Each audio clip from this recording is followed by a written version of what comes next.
আলোয় ঝলমল করছে গোটা শহর। অযোধ্যা যেন এক টুকরো ভারত।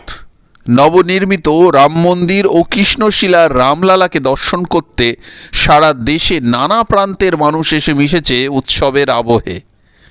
মিলেমিশে একাকার বিভিন্ন রাজ্যের সংস্কৃতি।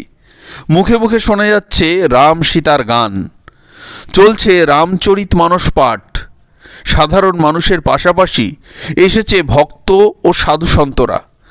ফুলে ফুলে ঢাকা রাম মন্দির। আজ 125টি কলসের জলে রামলালার মূর্তিকে স্নান করানো হবে। আয়োজন দেখে মনে হচ্ছে প্রভু রামচন্দ্র যেন 14 বছর বনবাস কেটে অযোধ্যায় আবার ফিরে আসছেন। সত্যি প্রত্যেকটা ভারতবাসীরই রামচন্দ্রের এই ফিরে আসা যেন কাঙ্ক্ষিত ছিল। তাই সবাই বলুন, জয় শ্রীরাম, জয় সীতারাম।